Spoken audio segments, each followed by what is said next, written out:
பணக்கார ஆகணும், நிறைய காரியங்களை செய்யணும்னு செய்திருந்தாருன்னா ஆத்துமாங்களை சம்பாரிச்சிருக்க முடியாது. அவருடைய சொந்த பிள்ளைங்க, மனைவி, காரு, பங்களான் தான் வாழ்ந்திருக்க முடியும். ஆனா அது இந்த பூமிக்குரியது இல்லை. அவர் தேடுறதெல்லாம் பரலோகத்துக்குரியது. இதை நான் உள்ளான மனுஷன்ல நான் நிறைய அறிஞ்சிருக்கிறேன். எனக்கு இவரை காஞ்சிபுரம் மீட்டிங்ல தான் இந்த லாஸ்ட் இயர்ல சந்திச்சேன். எனக்கு சொல்லலைன்னு உரிமையா நான் சண்டை போட்டேன் ஐயா கிட்ட. இன்னொரு தேவ மனுஷன் சொல்லி தான் நான் போனேன். அதுக்கப்புறம் அவரு எங்களுக்கு சொல்ல ஆரம்பிச்சாரு. அப்ப நான் சொன்னேன், என்னால முடிஞ்சது உங்களுக்கு ஏதாவது நான் செய்யணும் அப்படின்னு சொல்லிட்டு சொன்னேன். இன்னைக்கு உங்க முன்னாடி உங்களை எல்லாரும் பார்க்க வைக்கிறதுக்கும் உங்களோட பேசுறதுக்கும் தேவன் தான் அந்த வாசலை திறந்தார். எங்களால முடியாது, எங்களால எந்த காரியமும் செய்ய முடியாது. அநேக இடங்களுக்கு என்னை கொண்டுட்டு போறாரு, சொல்ல முடியாது. தீவிரவாதி மத்திகளெல்லாம் கொண்டு போயிருக்கிறாரு எங்களை. அந்த இடத்துல எங்க கூட வந்தவங்க மொத்தம் ஜீசஸ் ஆல்ல இருந்து 19 பேர் வந்திருந்தாங்க. நான் ஒருத்தர் தான் லேடி. ஜார்க்கண்ட்ல பாத்தீங்கன்னா அல்ட்ரிகுச்சான்னு ஒரு ஊர், அந்த ஊர்ல தீவிரவாதிக்கு தான் இருப்பாங்க. 7 to 8க்குள்ள நாங்க இருக்கிற இடத்துக்கு வந்துடணும். இல்லைன்னா காரோட எங்களை எல்லாரையுமே கொளுத்திடுவானுங்க. எங்களுக்கு அதெல்லாம் சொல்லாதே எங்களை கூட்டிட்டு போயிட்டாங்க. ஆனாலும் கர்த்தர் பெரிய பெரிய காரியங்களை எங்களை செய்து எங்களை மீட்டு எல்லா இடத்துலயும் எங்களை கர்த்தர் தான் காப்பாத்தினார். ஏன்னா அவருடைய சித்தை இல்லாத இது மூடாது. பயந்தாங்க. எங்க கூட வந்தவங்களாம் எல்லாரையும் அடிச்சு நொறுக்கி தூக்கி போட்டாங்க. எல்லாருக்கும் ரத்த காயம். எனக்கு எங்க வீட்டுக்கார மத்தியில மட்டும்தான் எந்த அடியும் இல்லை. அங்க இருக்கிற ஜனங்க, அந்த பெண்களுக்குள்ள இருந்த அந்த தீவிர விசுவாசம் உண்மையிலே நம்ம தமிழ்நாட்டுல இல்லை. நான் அதை கண்டு அழுதேன். மலைங்க சிஸ்டர், மலை. அதுல இருந்து குழந்தைய கட்டிக்கிட்டு தண்ணி பாட்டில் சுமந்துக்கிட்டு காலையில 9 மணி to 6 மணி வரைக்கும் ஒரு ஃபுல்லா மீட்டிங்னா அந்த குழந்தைங்கள சுமந்துக்கிட்டு 8:20க்குலாம் உட்காடுறாங்க கூடாரத்துல. ஆத்துவாரம் ஒரு கூடார காடு, அது அந்த இடத்துல உட்காடுறாங்க. நான் அழுதேன். நான் கூட அப்படி இருந்தது இல்லை. தேவ சபைக்கு போகும்போது ஆரம்பத்துல இப்படிலாம் அசட்டை பண்ணிருக்கிறேன்னு அழுதேன். அந்த ஜனங்களுக்குள்ள இருக்கிற தாகம், அந்த தீவிரவாதிகளை அடிச்ச உடனே அவங்க ரத்தத்தை வாங்கிக்கணும். எங்களெல்லாம் கொகங்க, கரண்ட் கிடையாது, செல் டவர் கிடையாது, ஒரு ஆபத்துக்கு ஒரு சத்தத்துக்கு யாரும் உதவி கிடையாது. காடு, மலை. எங்களெல்லாம் எத்தனை கொகை கல்ல தள்ளிட்டு உள்ள அடைச்சு விட்டுட்டாங்க. எங்க வீட்டுக்கார ஒரு இடத்துல என் பக்கத்துல அந்த அம்மா, ஒரு 24 வயசு பெண், அந்த அம்மா ஊழியக்காரி, போட்டு அடி அடி நடிச்சு ரத்தம் பீரிக்குது. ஜீசஸ் ஜீசஸ் ஜீசன் கத்துறாங்க அந்த அம்மா. நான் இயேசுவே என்ன நடக்குது தெரியலையேன்னு கண்ணீரோட நிக்கிறேன். இவர் உள்ள இருந்து குரல் கொடுக்குறாரு இப்படி. ஆனா இவரை காப்பாத்துறாங்க எங்க வீட்டுக்காரன். எல்லாம் உள்ள போயிட்டு அடிச்சுட்டாங்க.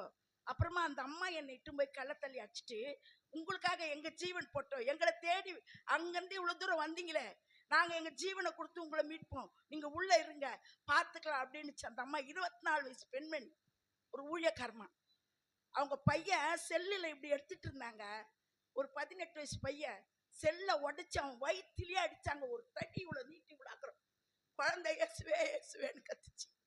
ரத்தத்தை சிந்தி அங்க மிஷினரிகள் ஊழியம் செய்துட்டு இருக்கிறாங்க. ரத்தத்தை சிந்தி ஊழியம் செய்யறாங்க.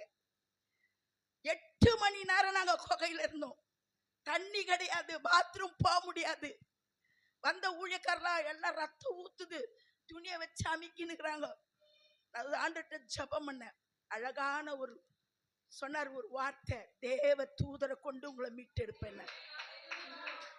அன்னைக்கு தினத்துல ஒரு கிறிஸ்துவ கமிஷனர் அந்த இடத்துல போஸ்டிங்ல வந்திருக்கிறார். நாங்க அந்த இடத்துல இருந்து போலீஸ் ஸ்டேஷன் போறோம். இரவு 2 மணி. நாங்க தண்ணி கிடையாது, ஒண்ணும் கிடையாது. எனக்கு பாடி கார்டு 2 கலால் பார்த்து வச்சு 5 போலீஸ் எங்களுக்கு காப்பாத்தோம். முன்ன புண்ண துப்பாக்கியோட அந்த ஊர்ல இருந்து எங்களை காப்பாத்தி அந்த இடத்துல விட்டாங்க. நாங்க வீட்டுக்கு இடத்துக்கு போய் சேர காலையில 6 ஆச்சு. ஜீவனை கொடுக்கணும் ஊழியன்னா ஐயோன்னு பின்னாடி காலை வைக்க கூடாது. களைப்புல கைய வச்சிட்டோம்னா ஜீவனை கொடுக்கணும். நமக்கு ஒரு சொட்டு ரத்தம் விடாத நம்மளுக்கு கொடுத்த தேவனுக்கு, தேவன் தான் நமக்காக பரிந்துரை பண்ணி கொடுத்திருக்கிறாரு. நீங்க நானே இன்னைக்கு உயிரோடு இருக்கிற காலையில இந்த இமை திறக்கணும்னா சுத்த கிருபை, சுத்த கிருபை, சுத்த கிருபை. இது திறக்கணும் ஒண்ணுமே இல்லை. நம்மள கண்ணோக்கி பார்க்கிறார். எந்த வேதத்திலையும் கிடையாது இஸ்ரவேலின் தேவன் உறங்குவதும் இல்லை தூங்குவதும் இல்லை. எந்த வேதத்திலையும் கிடையாது. நம்ம அப்பா மட்டும்தான் நம்மளுக்கு கொடுத்துருக்கிறார். அது ஒரு திறவுகோல், நமக்கு அது ஒரு திறவுகோல். இப்படி இடர்கள் வருதா, இப்படி இடறதா, வசனத்தை வைங்க. இஸ்ரவேலின் தேவன் உறங்குவதும் இல்லை, தூங்குவதும் இல்லை. உறங்குவதும் இல்லை. ரெண்டுத்துக்கு அர்த்தம் தெரியுங்களா? பேசலாம் ஐயா, 10 நிமிஷம். அர்த்தம் தெரியுங்களா? உறங்குறதுன்னா என்ன? யாராவது தெரிஞ்சுங்க சொல்லுங்க. உறங்குறதுன்னா என்ன? கோழிக்கு பாத்தீங்கன்னா மழை வந்ததுன்னா காலை எப்படி வச்சுக்கிட்டு உறங்கும். அல்லேலூயா. அது உறங்குறது. நல்லா டீப்பா சத்தியம் கொடுத்துட்டே இருப்பாங்க, வேதவசனம். சும்மா 3ஆம் 4ஆம் வரைக்கும் போயிட்டு இருப்பாங்க சர்ச்சில். அல்லேலூயா. அது பேர் என்ன? உறங்குறது. தூங்குறதுன்றது நல்ல ஒரு கொட்ட சத்தத்தோட தூங்குவாங்க. ஆனா நம்ம அப்பா கண்ணோக்கி நம்மள பார்த்துட்டு இருக்கிறாரு. தூங்குறது இல்லையா, உறங்குறது இல்லையா. அப்பேற்பட்ட தெய்வம் எங்கேயும் இல்ல, உங்களுக்குள்ளதான் இருக்குது. இத உங்களுக்கு தீட்டுப்படுத்த முடியும், பரிசுத்தமா வாழவும் முடியும். உங்க கையில தான் இருக்குது. சிறு பையன் வந்தானா ஒரு பெரிய முதியோர் கிட்ட, கையை மூடிக்கிட்டு எடுத்துட்டு வந்தானா, கையை பிடிச்சிட்டு, தாத்தா என் கையில என்ன இருக்குதுன்னு. ஆனா அந்த கையில என்ன இருக்குதுன்னு தாத்தாக்கு தெரியாது. எல்லாமே உன் கையில தான் இருக்குதுன்னா. எப்படி தாத்தா சொல்றீங்க அப்படின்னு அந்த தம்பி. அது எனக்கு தெரியாதுப்பா, உன் கையில இருக்கிறத நீ எப்படி ஒன்னாலும் வச்சுக்கலாம், உயிரம் கொடுக்கலாம், செத்து போக வைக்கலாம். தாத்தா நீங்க உண்மையை சொல்லிட்டீங்களே அப்படின்னு திறந்தா பட்டாம்பூச்சி. அந்த கையில இருந்த அந்த பட்டாம்பூச்சிய உயிரை கொடுக்க அந்த பையனுக்கு தெரியும். அது உயிரடியாத உள்ள தூங்க வைக்கவும் தெரியும். ஹல்லேலூயா. நமக்குள்ள இருக்கிற உள்ளான மனுஷனை எழுப்ப வைக்கவும் நமக்கு இருக்கணும். தூங்க வைக்க கூடாது, தூங்க வைக்க கூடாது. செத்து போல இயேசு என் மீட்பர் உயிரோடு இருக்கிறார். யோபு சொல்லும் போது இயேசு கிறிஸ்து அவருக்குள்ள இல்ல, இன்னைக்கு நமக்குள்ள இருக்கிறார். இன்னைக்கு நமக்குள்ள இருக்கிறார். நம்ம என்ன பண்றோம்? நம்ம குடும்பம், நம்ம பிள்ளைங்க, நம்ம வீடு, டிவி வேணும், பஸ் வேணும், காரு வேணும், இதா ஜெபிக்கிறோம். எத்தனை ஆத்துமாக்காக நிக்கிறீங்க? எத்தனை ஆத்துமாக்காக நிக்கிறீங்க? உங்க உயிரை தியாகமா கொடுக்குறீங்களா? எத்தனை பேர் இரவுல நின்று ஜெபிக்கிறீங்க? திறப்பின் வாசல்ல எத்தனை பேர் நிக்கிறீங்க? கிடையாது. என் புருஷன் என் பிள்ளைங்க இன்ஜினியரிங் ஆகணும், டாக்டர் ஆகணும்.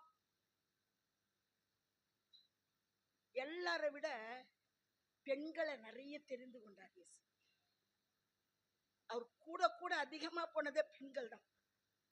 ஆனா பெண்களுக்குள்ள ஏன் தெரிந்து கொண்டார்? பெண்களை ஏன் முதல் அறிமுகப்படுத்தினார்? பெண்களை ஏன் இப்படி செய்தார்? நிறைய தடவை நான் தியானம் பண்ணேன். எல்லாத்துலயும் கிறுக்கு பிடிச்சவங்க நம்ம தான்.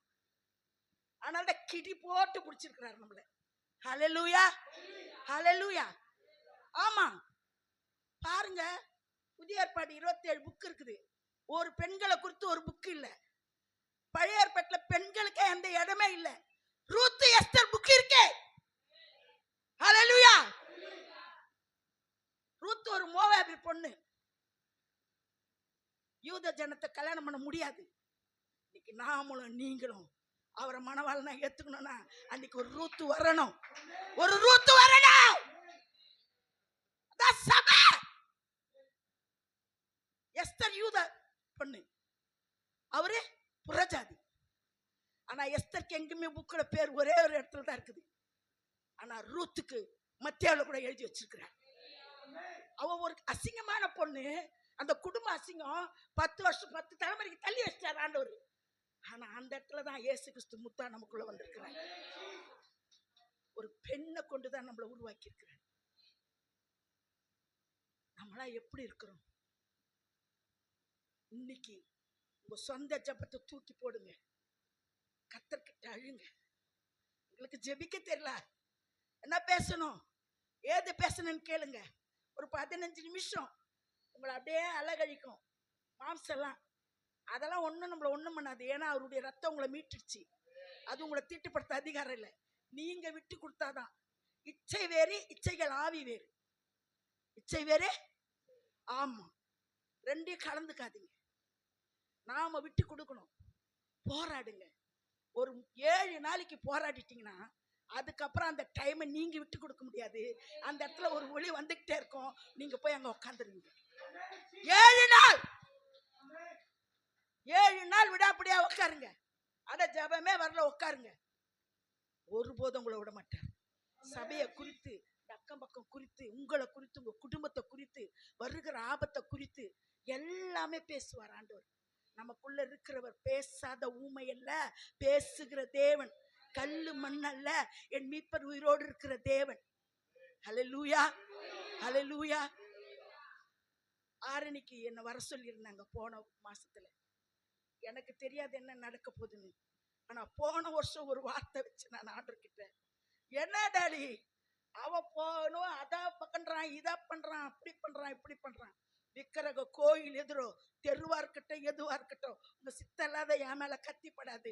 கோவில் எதிரோ சுவிசேஷம் சொல்ல எனக்கு கிருபை தாங்க, அதுக்கான தைரியத்தை தாங்க சொல்லி ஜபம் தான் பண்ண.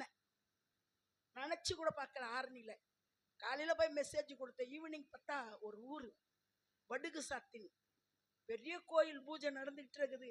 ஈவினிங் வச்சுட்டாரு மீட்டிங். ஐயா அம்மா நீங்க சுவிசேஷம் சொல்லுங்கம்மா. சுவிசேஷம் சொல்ல ஆரம்பிச்சேன், சாட்சி சொல்ல ஆரம்பிச்சேன். உங்களுக்குள்ள வேறொரு தேவன் உண்டாயிருக்க வேண்டாம் தான் வார்த்தையை கொடுத்தேன். யாத்ராகம் 20. ஹல்லேலூயா, ஹல்லேலூயா. உங்களுக்குள்ள வேறொரு தேவன் உண்டாயிருக்க வேண்டாம். கல்லு மண் இல்ல, நமக்குள்ள இருக்கிற பொறாமை, எரிச்சல், கோபம் இதெல்லாமே அந்த தேவனுக்கு உரியதுதான். நம்ம அதை எடுத்து போட்டுடணும். இயேசு கிறிஸ்துக்கு அதெல்லாம் கிடையவே கிடையாது. ஹல்லேலூயா. அடுத்தவங்களை பாட்டு பொறாமப்பட்டவரே இயேசு கிடையாது. இரக்கமுள்ள தேவன், மனதுருக்கமுள்ள தேவன். ஹல்லேலூயா. பாத்தீங்கன்னா விக்கிரக படத்துல தூக்கி அந்த போட்டுட்டு நகையெல்லாம் கைட்டி போட்டுட்டு ஒப்புருவானாங்க நைட்டு 8 மணிக்கு மேல. ஹல்லேலூயா. மறுநாள் இன்னொரு ஊருக்கு போனாரு. அங்கே கர்த்தர் பெரிய காரியங்களை செய்தார். அந்த இடத்துல பெரிய பணக்காரங்க அவங்களுக்கு இடத்த கொடுத்து சபையை கொடுத்துருக்குறாங்க. போன வாரம் சொல்றாங்க, அம்மா நாங்க இங்க சபையை தொடங்கிட்டோம் சொன்னாங்க. ஹல்லேலூயா. போய் நான் ஒரு விசுவாசியா தான் இவங்களை பார்க்க வந்தேன்.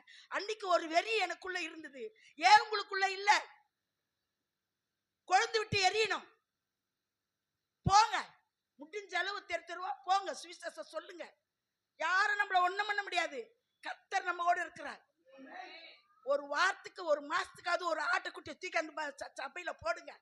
அது கால் உடஞ்சிருக்குதோ, கண்ணு தெரியாத இருக்குதோ, கர்த்தர் தான் பாப்பாரு. உங்களுக்கு தேவையில்லை. ஐயோ அப்படி இருக்குது இப்படி இருக்குது நீங்க பயப்பட வேண்டியதில்லை. குடிகாரன் இருந்தா கூட சாரைய பட்டல வாங்கி கொடுத்துட்டு வந்து விடுங்க. ஹல்லேலூயா. சுத்தப்படுத்துகிறவர் இயேசு கிறிஸ்து. சகல பாவங்களை நீக்கிறவர் அவர். பயப்படாதீங்க. உங்களுக்குள்ள ஒரு தைரியம் இருக்கணும். டிரைவர் பண்ற அந்த பையன் ஒரு 28 வயசு இருக்கும். அவரு என்னைய பார்த்துட்டு கேட்டான் நைட்ல, அப்பாக்கு என்ன வயசு? 72. உங்களுக்கு என்ன வயசு? 66. ஏன் ராஜா இந்த வயசுல இல்லா வந்து ஒரு சுவிசேஷம் சொல்றீங்களே, நாங்களா எதுக்குமாண்ணா? யோ ஒப்பு கொடுங்கயா. உங்களெல்லாம் கதறி தேடிக்கிட்டு அழுதுட்டு இருக்கிறாரியா இயேசுன்னு. ஹல்லேலூயா. இன்னைக்கு அந்த பகுதியில் அந்த வாலிப பிள்ளைங்க இப்போ வாரம் சுவிசேஷம் சொல்ல போறாங்களாம். இன்னைக்கு உங்ககிட்ட சொல்றேன், வேற எதுவும் நான் சொல்ல மாட்டேன். எதுவும் மெசேஜ் கிடையாது. அவர் வந்ததே இந்த கூட்டத்தை அவருக்கு சேர்க்கதான். அதுதான் சுவிசேஷம். இன்னிலிருந்து நீங்க எல்லாரும் ஒப்பு கொடுங்க. சுவிசேஷம் சொல்லி பாருங்க. டிராக்ஸை கொடுத்து பாருங்க. உங்க வீட்டுல வறுமை இருக்காது, பண கஷ்டம் இருக்காது, ட்ரெஸ்ஸுக்கு குறைவு இருக்காது, எந்த குறையும் இருக்காது. இன்னைக்கு உங்களுக்குள்ள ஒரு பாரத்தை எடுங்க. நாங்க இன்னைக்கு போறோம். ஒரு ஆளுக்காவது நாங்க சொல்லணும். ஒரு ஆளுக்காவது நாங்க சொல்லணும்னு உங்களுக்குள்ள ஒரு முடிவு எடுங்க. பாஸ்டர் தான், பாஸ்டர்மா தான் இல்ல. மார்க் 16 உங்களுக்கு தான் கொடுத்துருக்கிறாரு. விசுவாசிகள் அடையாளங்கள். அதை எடுத்துட்டு போய் தான் நான் ஜெபம் பண்ணேன். ஹல்லேலூயா. நான் இருந்த பகுதியில் அத்தனை பேர் ரட்சிக்கப்பட்டிருக்கிறாங்க. எங்க தெருவுல ஒரு குடும்பம் கூட கிறிஸ்துவே கிடையாது. இன்னைக்கு மூளைக்கு ஜெப கூட்டம், ஒரு எழுப்புதல் எங்க பட்டணத்துல. ஹல்லேலூயா. அக்கா எப்பக்கா வரீங்க ஜெபம் நடத்தலான்னு கேட்கறாங்க. மூளைக்கு அவ்வளவு ஜெப கூட்டங்க நடத்துறாங்க. ஐயாலாம் வரும்போதெல்லாம் கிறிஸ்துவே கிடையாது. கதறுவேன். எங்க வீட்டுக்காரர் ரட்சிக்கப்படல. வரும்போதெல்லாம் இருட்டல ஜனவரி முடிஞ்சிட்டு வரும்போதெல்லாம் ஒவ்வொரு வீட்லயும் கையை வச்சு கதறிட்டு வந்திருக்கிறேன். எந்தெந்த வீட்டை கையை வச்சனோ அந்த வீட்டுல இருக்கிற குடும்பங்களா சபைக்கு வந்தது. அல்லேலூயா. உங்களுக்குள்ள ஆத்துமாக்காக தாகம் இருக்கணும். சுயமா வாழாதீங்க. ஒரு சொட்டு ரத்தம் அவருக்கு இல்ல. ஈஸ்டர் அன்னைக்கு நம்ம இங்க வந்து சத்தியத்தை கேட்கறது பெருசு இல்ல. அந்த ரத்தத்துக்காக, விளையாடப்பட்ட ரத்தத்துக்காக தியாகமா நம்ம நிக்கணும். பயப்படாதீங்க, பயப்படாதீங்க. சுவிசேஷம் சொல்றேன், ஜெபம் பண்ணா வீட்டுல பிரச்சனை வருது, எதுவும் வராது. தைரியத்தில் இருங்க, நல்லா ஜெபம் பண்ணுங்க. உங்க குடும்பத்துல கடன் இல்லாத எல்லா வசதியும் வரும். நான்லாம் ஓலை வீட்டுல தான் இருந்தேன். ஐயாவுக்கு தெரியும் இன்னைக்கு எவ்வளவு வசதியா இருக்கிறேன்ட்டு. எதனால தெரியுமா? நான் பணம் கேட்டதே இல்லை ஆண்டவர்கிட்ட. எனக்கு இந்த வசதி வேணும்னு கேட்டதில்லை, எங்க பசங்க இப்படி படிக்கணும்னு கேட்டதில்லை, எங்க பசங்களுக்கு இந்த வேலை வேணும்னு கேட்டதில்லை. கர்த்தர் எல்லாத்தையும் ஆயத்தம் பண்ணார், ஆயத்தம் பண்ணிட்டே இருக்கிறார். ஒன்னே ஒண்ணு சொன்னேன், காடோ மழையோ பனியோ என்னை கூட்டு போங்கப்பா, உங்களுக்காக ஓடுறேன் என் உயிர் இருக்கிற வரைக்கும் அப்படின்னு சொன்னேன். எங்க பசங்க ஆனா வயசாயிடுச்சு போவாதான்னாங்க. நான் சொன்னேன், என் பேலன் இருக்கிற வரைக்கும் அவருதுரா, எந்தில்ல அவர் பேலன், நான் ஓடுவேன்டான்னு. நீங்க எனக்கு சோரம் படுத்தல ஒண்ணு முத்தல, அவரை தவிர எனக்கு மூச்சு கிடையாதுறான்னு. அல்லேலூயா. எங்க தெருவுலயே சொல்றாங்க, அந்த அம்மா ஏசம்மா, அந்த அம்மா கிட்ட யாரும் பேச முடியாதுன்னு. ஒரு 2009 நினைக்கிறேன், விக்கிரக கோயில் எல்லாம் வீடு எல்லாம் லைட் சிட்டெல்லாம் போட்டு எங்க வீட்டுல எல்லாம் ரேடியோ வச்சுட்டானுங்க. நான் துதிக்கிறேன் ஜெபிக்கிறேன்ட்டு. நான் அவனுங்கிட்ட பேசவே இல்லை. காசு வந்து கேட்டானுங்க 2500 ரூபாய். அதுல ஒரு தம்பி இருந்தான், எப்பா நான் கொடுத்துட்றேன், உனக்கு சாபம் வரும் ஓகேவான்னு. நான் அப்படி சொல்றீங்கக்கான, யோ என் தெய்வம் உயிரோடு இருந்தியா, உன் தெய்வம் கல்லு, உனக்கு வேணும்னா நீ செய்துக்கோ, நான் கொடுக்கணும்னு இஷ்டம் இல்லை. பசங்க கிரிக்கெட் ஆடுறாங்களா, யாருன்னா எங்க கண்ணு தெரியாதவங்க இருக்கிறாங்களா, 2000 நான் 5000 நான் கொடுக்குறேன், இந்த தெய்வத்துக்கெல்லாம் என்ன கேட்காதானே, இது வரைக்கும் என்ன கேட்க மாட்டாங்க. ஹல்லேலூயா, ஹல்லேலூயா. வைராக்கியமா இருங்க. ஐயோ எங்க சந்ததி அங்க இருக்குது, 500 ரூபாய் கொடுக்கணும். என்னைக்கு எங்க வீட்டுக்காரர் ஞானஸ்தானம் எடுத்தாரோ, எங்க வீட்டு அக்கா தங்கச்சி இந்த சாவு பந்த கிந்தம் எல்லாத்தையும் முறியடிச்சிட்டேன். எல்லாரும் வெறுத்துட்டாங்க என்ன, அவங்க வெறுக்கல, அவங்கள வெறுத்து என்ன பிரிச்சு எடுத்திருக்கிறார் ஆண்டவர். அவங்க அன்பு எனக்கு தேவையில்லை, கிறிஸ்துக்கு பேலியாளுக்கு சம்பந்தம் இல்லை. இப்படிப்பட்ட ஊழியக்காரங்க தான் எனக்கு தேவை. அல்லேலூயா. அந்த வைராக்கியம் இருக்கணும். நீங்க ஜெபம் பண்ணுங்க, அநேக ஆத்துமா இங்க வரணும். ஆண்டவர் ஒரே வார்த்தை சொன்னார், ஆத்துமா நிரம்பணும் அந்த சபையிலன்னு சொன்னார். அதுக்காக நானும் ஜெபிக்கிறேன். நீங்களும் பொறுப்பிடுங்க. ஒரு ஆள் ஒரு வருஷத்துக்கு 2 பேரை கூட்டாங்க போதும். 10 பேர் இருக்கிறீங்க, 20 ஆத்துமா. ஹல்லேலூயா. அது 20 குட்டியை போட்டதுன்னா போதும். ஹல்லேலூயா, ஹல்லேலூயா. இந்த நாளில் இந்த சின்ன காரியங்களை சொல்லி உங்ககிட்ட பேச கொடுத்த அனுமதி கொடுத்த ஐயாவுக்கும் சிஸ்டருக்கும் சபை ஜனங்களுக்கும் நன்றி செலுத்து. ஹல்லேலூயா. ஸ்தோத்திரம், ஸ்தோத்திரம், ஸ்தோத்திரம், ஸ்தோத்திரம். ஆமென். ஹல்லேலூயா, ஹல்லேலூயா. தேவனுடைய சித்தத்தின்படி அவங்களை கொண்டு வந்திருக்கிறார். ஆமென், ஹல்லேலூயா. அநேக நாட்கள் வர சொன்னோம், அவங்க வருவேன்னு சொல்லுவாங்க, திடீர்னு வட இந்தியாவுக்கு ஊழியத்துக்கு போயிடுவாங்க. நாங்கள் போயிட்டு வாங்க, ரைட் போயிட்டு வாங்கன்னு சொல்லிடுவேன். ஹல்லேலூயா. கர்த்தர் நல்லவர்.